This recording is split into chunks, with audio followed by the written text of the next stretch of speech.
Es geht um große Sorge um die Atomsicherheit in der Ukraine.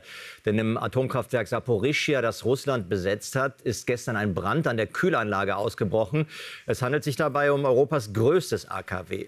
Immerhin, mittlerweile konnte das Feuer gelöscht werden. Beide Seiten machen sich nun gegenseitig für Angriffe oder Sabotage auf das Werk verantwortlich. Und die Sorge um die Atomsicherheit bleibt. Eine Rauchwolke steigt vom Kühlturm des größten Atomkraftwerks Europas auf. Wie es zu dem Brand in Saporischschja kam, ist unklar. Ukrainer und Russen geben sich gegenseitig die Schuld. Russland, das das Kraftwerk unter seiner Kontrolle hat, meldet am frühen Morgen, dass der Brand vollständig gelöscht sei. Erhöhte Strahlenwerte wurden nicht gemessen. Im russischen Grenzgebiet Kursk wird derweil weiter gekämpft. Der ukrainische Präsident rechtfertigte am Abend erneut das Eindringen der ukrainischen Armee auf russisches Gebiet. Allein seit Beginn dieses Sommers und nur aus der Region Kursk erlitt unsere Region Sumy fast 2000 Angriffe mit Artillerie, Mörsern und Drohnen. Jeder dieser Angriffe verdient eine faire Reaktion. Alexander Kohani lebt in Sumy. Er hat gesehen, wie ukrainische Soldaten mit Panzern nach Russland vorstießen. Auch ein Flugzeug hat er nach Russland fliegen sehen. Er findet die Militäraktion richtig. Ich unterstütze das. Das ist es, was die Russen verdienen. Lass sie fühlen, was wir fühlen. Lass sie in unserer Haut leben. Panzer aus russischer Produktion sollen am Vormarsch beteiligt sein, geliefert von Deutschland an die Ukraine und freigegeben vom Kanzler für solche Einsätze. Der SPD-Chef verteidigt Deutschlands Haltung. Es gehört zu einem Krieg mit dazu. Das kann man brutal finden. Wir alle wollen Frieden, aber es ist so, dass wir auch ganz bewusst sagen, die Ukraine muss sich verteidigen können. Das passiert mit deutschen Waffen. Wir sind der größte europäische Waffenlieferant und dieser Weg muss weitergehen. Bilder von russischer Seite zeigen, wie das russische Militär die Ukrainer abwehrt. Russland hatte zuvor eine harte Reaktion auf das ukrainische Vordringen angekündigt. Christoph Anna zugeschaltet aus Moskau. Blicken wir erstmal auf mögliche Hintergründe zu diesem Brand im Atomkraftwerk Saporischschja. Fakten sind ja nur begrenzt erhältlich. Was werfen sich denn beide Seiten, also Russland und die Ukraine, derzeit gegenseitig vor? Ich möchte beginnen mit einer guten Nachricht. Positiv ist, dass es rund um dieses AKW Saporischschja keine erhöhte Radioaktivität gibt. Also das heißt, es ist da kein GAU passiert und ich denke, das beruhigt doch.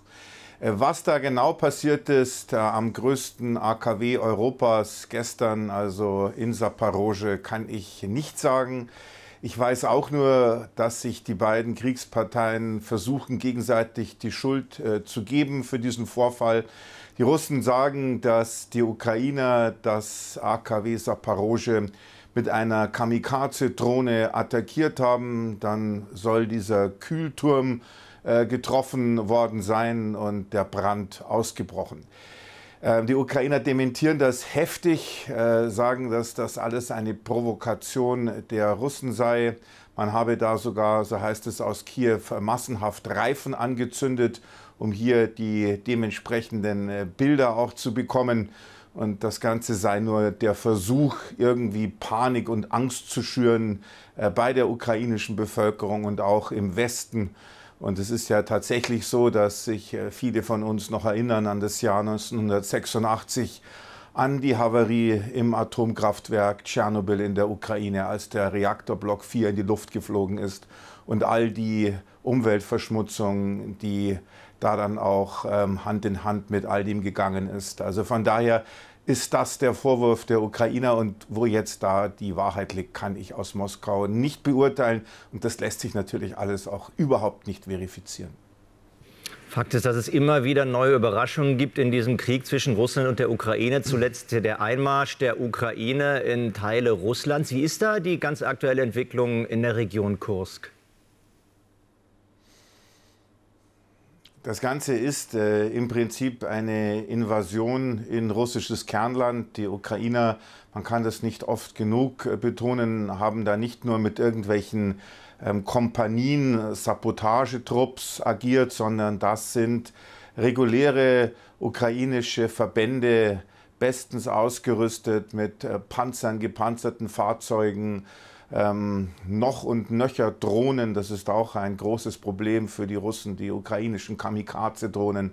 Also von daher ist das tatsächlich eine große Operation der Ukrainer und die Lage in Kursk im russischen Kernland ist noch in keinster Weise bereinigt. Richtig ist, dass die Russen jetzt auch massiv da Truppen reinschicken in diesen Kessel, in diese Krisenregion in der Provinz Kursk und dass es den Russen wohl auch gelungen ist, die Lage im Ansatz zu stabilisieren. Aber wie das jetzt alles weitergeht die nächsten Tage und ob die Ukrainer noch mal Truppen nachschicken in die Provinz Kursk, das müssen wir abwarten. Ich wage da jetzt im Augenblick keine Prognose. Offenbar gibt es aber Sorge vor möglichen neuen oder weiteren ukrainischen Angriffen. Da hat Russland jetzt im Gebiet Belgorod die Evakuierung eines Landkreises direkt an der Grenze angeordnet. Durchaus auch überraschend. Wie schätzt du da die Situation jetzt ein? Ja, es ist gut möglich, dass die Ukraine die Angriffe auf russisches Kernland ausweitet und dass dann eben sozusagen die nächste Station die Nachbarprovinz Belgorod ist. Belgorod wird ja andauernd auch von der Ukraine attackiert, auch mit Mehrfachraketenwerfern. Die Stadt Belgorod auch. Und da gab es auch immer wieder sehr viele Tote und Verletzte in der Vergangenheit. Also all das ist nicht neu. Das Neue an dieser Situation ist, dass die Ukrainer eben jetzt mit großen Verbänden attackieren und nicht, wie das in der Vergangenheit war, mit Sabotagetrupps in Kompaniestärke, also vielleicht so 100, 140, 150 Mann, sondern dieses Mal sind es mehrere tausend ukrainische Soldaten, die eingedrungen sind in russisches Kernland, in der Provinz Kursk.